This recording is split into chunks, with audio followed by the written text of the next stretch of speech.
Pada suatu malam, Baghdad diguncang kabar aneh.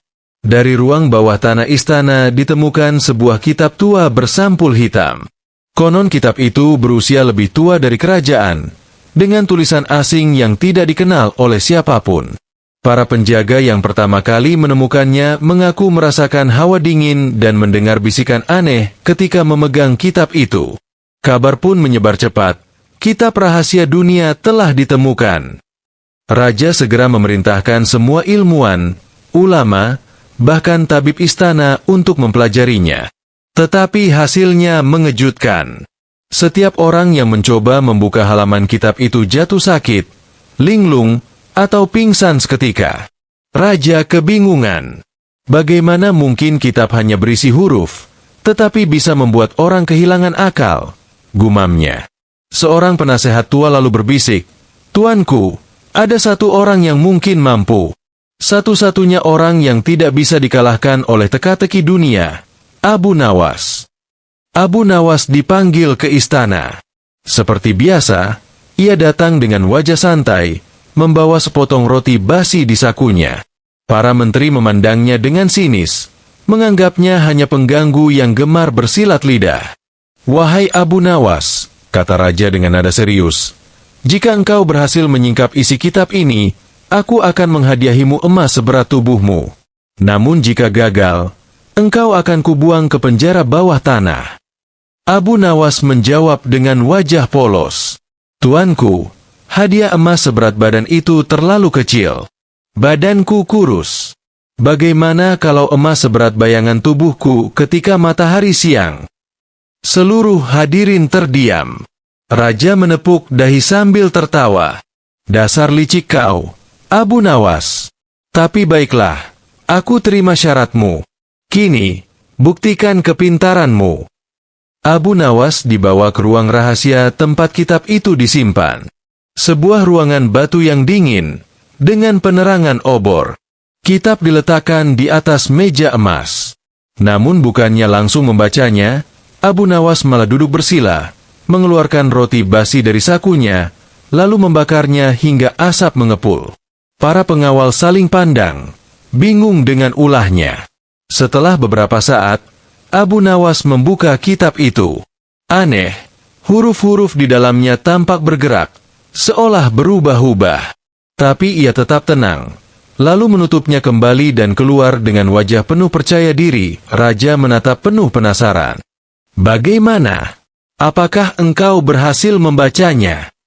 Abu Nawas menunduk sebentar, lalu berkata dengan nada penuh misteri, "Tuanku, kitab ini tidak berisi kata-kata.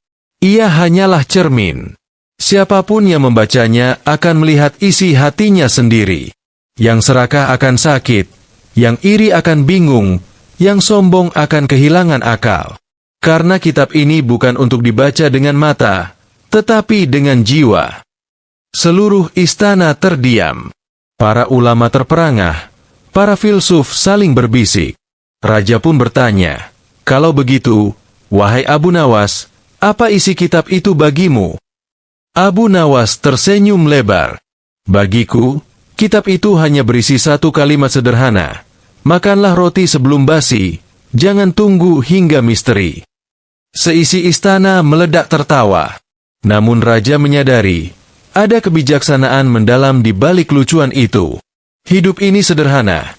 Jangan menunggu sampai terlambat baru menghargai sesuatu, namun raja belum puas. "Abu Nawas," katanya dengan licik, "kalau kitab ini hanya cermin hati, buktikanlah. Aku ingin engkau tunjukkan bagaimana kitab ini bisa memantulkan hatiku." Abu Nawas mengangguk. Ia membawa kitab itu ke hadapan raja, lalu membuka satu halaman. Dengan cepat ia menutupnya kembali dan berkata, "Tuanku, aku tidak bisa menceritakan semuanya. Namun aku bisa memberi satu tanda. Hatimu seperti kebun yang indah, tapi ada satu ular di dalamnya." Raja terkejut. Semua pejabat istana gemetar. "Apakah maksudmu aku berhati ular?" bentak raja. Abu Nawas tersenyum. "Bukan, tuanku. Justru sebaliknya. Engkau berhati kebun yang indah, penuh tanaman dan bunga. Namun selalu ada satu ular yang mengganggumu, rasa curiga yang berlebihan. Jika engkau bisa mengusirnya, kerajaanmu akan lebih makmur. Kali ini, raja benar-benar terdiam. Kata-kata Abu Nawas menembus jantungnya. Kabar tentang Abu Nawas dan kitab misterius ini menyebar ke seluruh penjuru dunia. Ada yang menyebutnya ilmu rahasia, ada yang menganggapnya lelucon. Tetapi semua sepakat, hanya Abu Nawas yang mampu mengubah misteri besar menjadi tawa sekaligus pelajaran hidup. Dan tentu saja, raja akhirnya menepati janjinya. Emas seberat bayangan tubuh Abu Nawas di tengah siang diberikan kepadanya. Saking banyaknya, emas itu bisa memenuhi satu gudang istana. Namun Abu Nawas dengan bijak membagikan sebagian besar emas itu kepada fakir miskin. Ia hanya menyimpan secukupnya, sambil berkata jenaka, "Emas terlalu berat kalau dibawa ke akhirat. Lebih baik ringan di dunia, tapi berat pahalanya di sana." Setelah peristiwa kitab misterius, raja merasa sekaligus kagum dan kesal. Kagum karena Abu Nawas selalu bisa menjawab dengan tepat, tetapi kesal karena dirinya sering kalah cerdik. Maka, pada suatu siang, raja memanggil Abu Nawas kembali. "Wahai Abu Nawas," kata raja sambil tersenyum licik, "aku ingin menguji engkau lagi. Kali ini bukan dengan kitab, melainkan dengan bayangan." Abu Nawas mengangkat alisnya. "Bayangan, tuanku? Apakah bayangan juga bisa menjadi ujian?" Raja menjawab, "Ya, dengarkan baik-baik. Bayangan manusia ada di bawah sinar matahari, tetapi tidak pernah bisa disentuh. Ia mengikuti kita kemanapun. Kini, aku ingin engkau menjawab satu hal. Apakah bayangan itu milik kita, atau bukan? Jika iya, buktikan. Jika bukan, rebut bayanganmu sendiri dan tunjukkan kepadaku." Seluruh istana terdiam. Pertanyaan itu terdengar sepele, tapi sebenarnya jebakan. Ulama terdiam, filsuf bingung, menteri-menteri hanya bisa saling pandang. Abu Nawas tertawa kecil. "Wahai tuanku, betapa liciknya engkau kali ini." Abu Nawas lalu berdiri di halaman istana, tepat di bawah sinar matahari. Bayangannya membentang panjang di tanah. Ia berkata lantang, "Wahai tuanku, bayangan bukanlah milik kita. Buktinya, ketika malam datang, ia hilang. Ketika matahari terhalang awan, ia lenyap. Bagaimana mungkin sesuatu yang bisa hilang begitu saja disebut milik kita?" Raja tersenyum tipis. "Tapi engkau belum menjawab bagaimana cara merebut bayanganmu." Abu Nawas lalu melompat ke atas bayangannya sendiri, berdiri tegak, lalu berkata, "Lihatlah, tuanku, aku sudah berdiri di atas bayanganku. Jika ini bukan merebutnya, maka apa lagi namanya? Aku bahkan bisa menginjak-injaknya." Seluruh istana tertawa meledak. Raja menepuk jidatnya. Lagi-lagi Abu Nawas bisa membalikan teka-teki yang rumit menjadi jawaban sederhana namun mengena. Hari itu, Baghdad sedang terik. Raja Harun al-Rashid duduk di singgasana, memainkan cincin emas di jarinya. Wajahnya tampak bosan. "Raja, semua orang hanya menjual barang-barang biasa. Emas, permata, kuda, karpet Persia. Tak ada yang menarik. Aku ingin sesuatu yang tak pernah ada di dunia ini." Para menteri saling pandang kebingungan. Wazir Ja'far memberanikan diri berkata, "Wazir Ja'far, Paduka, apa yang Paduka maksud dengan tak pernah ada di dunia ini?" "Raja, aku ingin seseorang menjual sesuatu yang tak bisa disentuh, tak bisa dipegang, tetapi tetap berharga." Istana hening. Tak ada yang berani menjawab. Sampai kemudian, seorang prajurit masuk terburu-buru. "Prajurit, Paduka." Abu Nawas mendengar titah Paduka dan katanya dia akan datang membawa sesuatu yang tak nyata untuk dijual.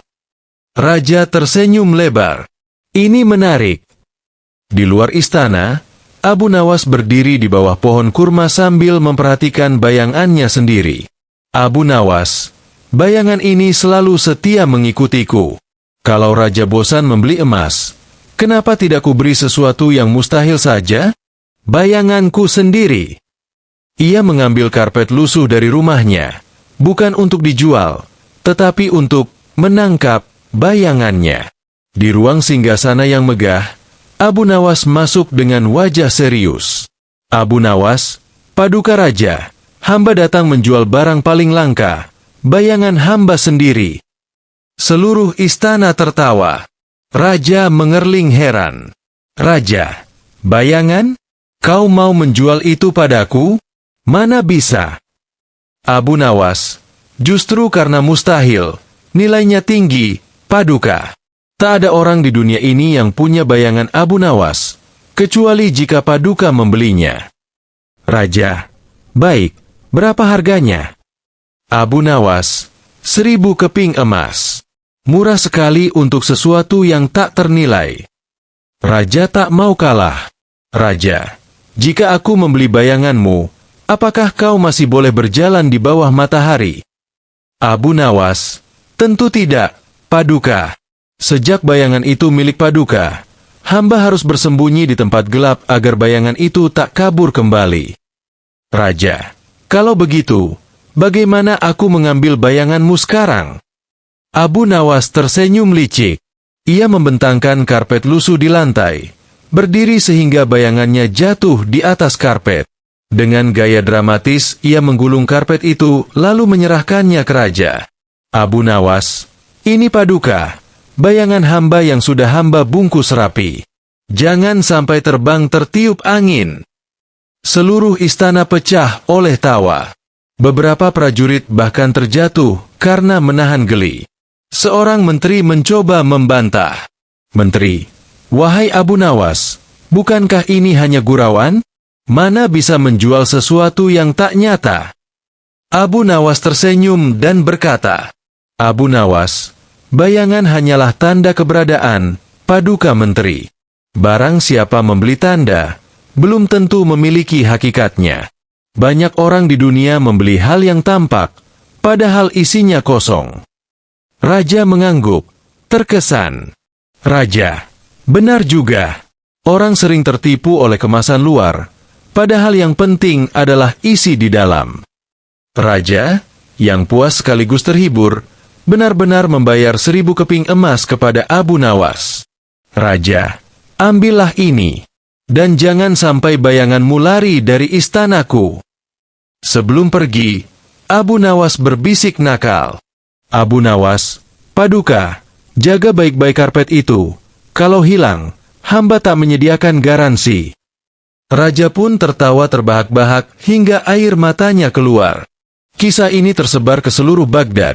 Abu Nawas berhasil menjual bayangannya kepada raja dan mendapat emas sungguhan hanya dengan akal cerdik.